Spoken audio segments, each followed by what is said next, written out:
Coming up on the Paper Talk today, we'll be talking about the build-up to the biggest game of the season for Manchester United, and undoubtedly for Spurs. It's probably the biggest game for Spurs in many, many years.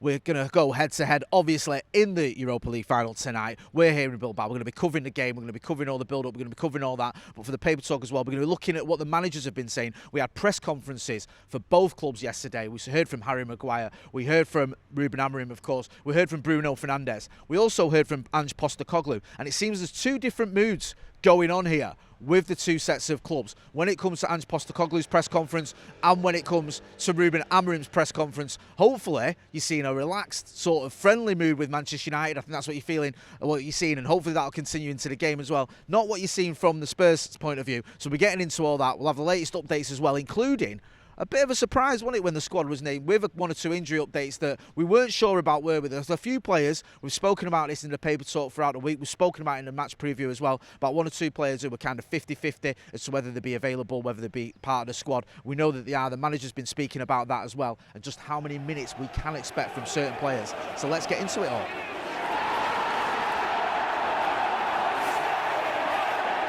Jay here for Stretford Paddock. This is the Paper Talk. As you can see, I'm outside Old Trafford, and oh, hang on a minute, I'm not outside Old Trafford, I'm just outside Bilbao. We're about 20 minutes from the city centre here in Bilbao. We arrived late last night, early this morning, obviously alongside thousands of other Manchester United fans, all excited about the Europa League Final tonight. And this is what we're going to focus on today. It's all about the pre-match build-up. We've heard from both managers. We've heard from Ruben Amorim, of course, Bruno Fernandes, Harry Maguire. We've also heard from Ange Postecoglu, so we'll be getting into all that. Make sure as well you are hitting like, share and subscribe. There's quite a jovial atmosphere at the Manchester United press conference yesterday. Bruno Fernandes sort of cutting in and saying that the manager is under pressure when someone was suggesting that he wasn't. Also, Harry Maguire talking about how the manager has him dribbling, because obviously we've seen Harry Maguire's dribbling, not that kind of dribbling with the ball before you all start being mean. Dribbling with the ball. Again, it was all a sort of light-hearted sort of thing when it came to the presser, and you want to see the players relax, you want to see the manager relax. We know how serious and how important this game is tonight. There's no one is, dismissing that or making light of that, but I think it seemed like there was a relaxed mood in the Manchester United camp, no doubt helped by the fact that we have had a bit of a bonus when it comes to certain injuries. Diogo Dalot is obviously in the squad, Lenny Yoro's in the squad, Joshua Zirkzee in the squad. They weren't expected to be, or it was touch and go, shall I say, as to whether those players would be. I think Matthijs de Ligt missing out was the big one, but in terms of those minutes, I think the manager mentioned the fact that, the likes of Yoro and Zirkzee and Dalot will have limited minutes. Now, that suggests to me that they probably won't start, but you don't know. You never know. He might have a little bit of a twist in the tail. He might be willing to start one of them. He might be willing to sort of give one of them the first half.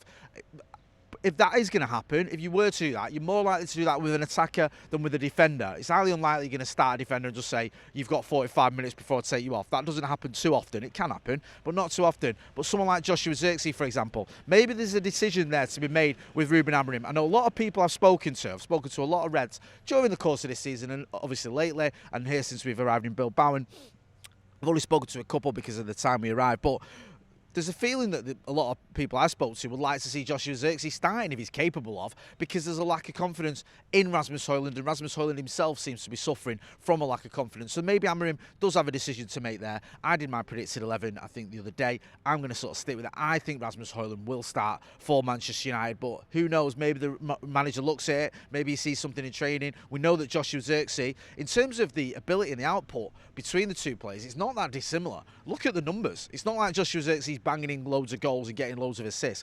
It's just when you watch them, when you watch Joshua Zirkzee compared to Rasmus Højlund, Joshua Zirkzee looks like he wants the ball, he looks like he's confident, he looks like he's willing to run at players, and he's got that little sort of aura about him, as the kids say, a little bit of swagger, as I would say. He's been compared to Dimitar Berbatov in the way he handles the ball, some of the tricks that he has as well, and it's nice to see. I just wish he'd score a few more goals, and being brutally honest. Don't tell Adam McCullough, because he loves him and whatever bad words said about him. You look at Rasmus Højlund though, and he just looks like he's completely bereft of confidence. Do you trust him? Now, he has got a lot of goals in the Europa League, to be fair. I think it's 6 goals in Europe this season. But he is a player who's having one at the minute, innit? The crowd are on his case at Old Trafford, and undoubtedly away as well a little bit. Also, if you're just watching him, he doesn't seem to be getting on with his teammates. There seems to be a little bit of arguing going on there. He just looks like he's a lost soul. I won't say a lost cause, but it just doesn't seem to be happening for him. Now, I think there's a player there. Does Ruben Amorim decide that he can stick with him for this final. We saw it last season, didn't we, where the manager, I know it was Eric Ten Hag, in the FA Cup final, made that big decision. He started Bruno Fernandes as a false nine. We didn't have an out-and-out striker for that game. Obviously, it worked well against Manchester City. This is different, though.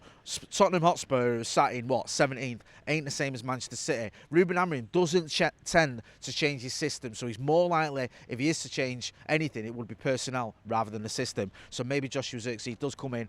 For me, it seems like it's unlikely. Let me know in the comments. Let me know what you think. Let us know. Get involved and make sure you are hitting like, share and subscribe as well. It was a different story when you look at what was going on with Ange Postecoglu. I think he was calling out one of the reporters, I think it was from the Evening Standard, forgive me if I'm getting it wrong, who'd called him a clown, or said he could be a bit of a clown if Spurs were to lose this final, and he was a bit angry about that. Now, I get it. No one likes to be called a clown unless you are actually a clown, in which case you're probably fine with it.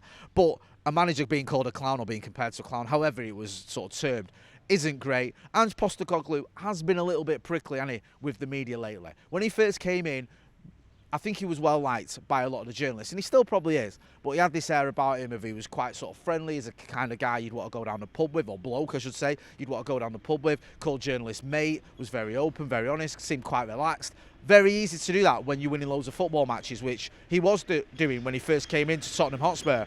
However, of late, he hasn't been winning lots of matches. He is under a lot of pressure. I was chatting to a Spurs fan earlier, and I spoke to one the other day who said, actually, even if Spurs win tonight, there's a good chance Ange Postecoglu isn't the manager next season, which kind of seems insane considering Spurs haven't won a trophy for 17 years and they haven't won a European trophy for 41.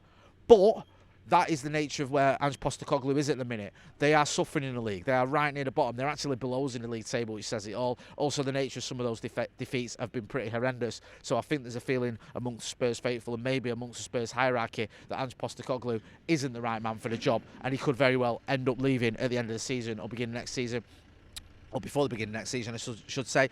Well, if he leaves having won a trophy, having won the first trophy at Spurs for 17 years, the first one in Europe in over 4 decades, and he keeps that record going that he's got of a trophy in his second season at every club he's been at, then you have to give him some sort of respect and maybe not compare him to a clown. Also, you've probably seen this doing the rounds on social media as well. Bit of fighting going on last night.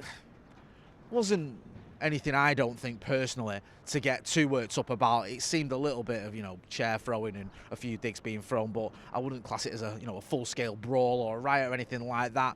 Again, like I keep saying, I've only been here since this morning, but seeing Spurs and United fans sat near each other having a drink, it's only early doors, but everyone seems to be getting along. You're always going to get a little bit of that when you get football fans away, whether they're 2 sets of fans from England or fans wherever. I know it didn't happen here when United came to Bilbao, though, to be fair. The Bilbao fans or the Athletic Club fans were very friendly towards United, even after they lost. But I wouldn't get too worked up about it. I'm not too worried about tonight. I don't think it's going to be too violent, or you should, overly concern yourselves with that. The police are proper on top of it, but it's not anything you want to see. And I just hope all Manchester United fans out here are keeping themselves safe, which is what we'll be doing. We're going to have loads more updates throughout the day. We're going to be speaking to journalists. We're going to be giving you all the pre-match build-up, as you would expect. Don't forget as well, you're going to have Joe Smith in the studio doing a bit of a watch-along party. So make sure, if you're not doing so already, you hit like, share and subscribe. I've been Jay Motti. This has been the Paper Talk from sunny Bilbao. Thanks for watching.